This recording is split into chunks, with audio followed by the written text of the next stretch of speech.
সিলেটি ভাষা শিখবো না? কিতা শিখতাছেন আপনি? আমারে খুব আমি আপনারে শিখাইয়া দিমু সব ধরনের। আপনারে কই এই যে আমি পেঁয়াজ দিলাম কেন, তার বাদে এটা তো আমি কমলার বাদা দিয়া রান্না, বুঝছেন নি? এটা আমার কমলার বাদা দিয়া আর গোয়াল মাছ দিয়া রান্না করবো। এটা আপনাকে অনেক সুন্দর লাগছে, এটা একটু সিলেটি ভাষায় বলেন। আপনারে খুব সুন্দর লাগে দেখিয়া। ধন্যবাদ। এটা কি হয়ে গেছে পেঁয়াজ? হ্যাঁ, এখন আমি রসুনটা দেব একটু, রসুন এটা বাটা আমি দিচ্ছি আপনাকে। সাথে একটু। এখন আমি আস্তে আস্তে গুঁড়া মশলাগুলো দিয়ে দিব আপনার। আচ্ছা, আমি দিচ্ছি। গুঁড়া মশলার মধ্যে এখানে আমি মরিচ গুঁড়ো? মরিচ গুঁড়া আছে, মরিচটা আমি দিব 2 চা চামচ। আমি সেই সাথে হলুদটা দিচ্ছি 1 চা চামচের মতো।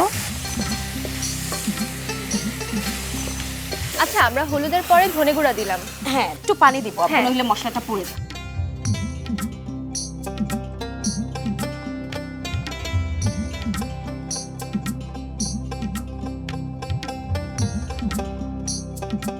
আপা মনে হয় হয়ে গিয়েছে, তেলটা ভেসে হ্যাঁ, উঠেছে দেখা তেলটা ভেসে যাচ্ছে। উঠেছে। এখন আমি আমরা এখন আস্তে করে একটু মাছগুলোকে ছেড়ে দিব।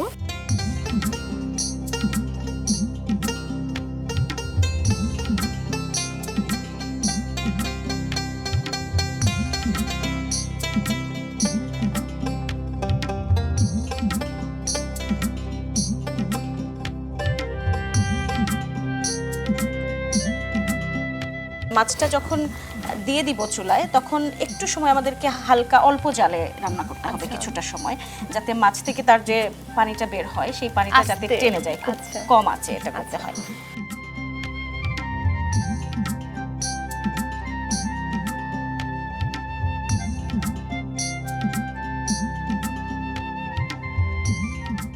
আপু এখন তো আমরা দেখছি যে মাছটা কিছুটা হয়ে এসেছে, এখন কি করব?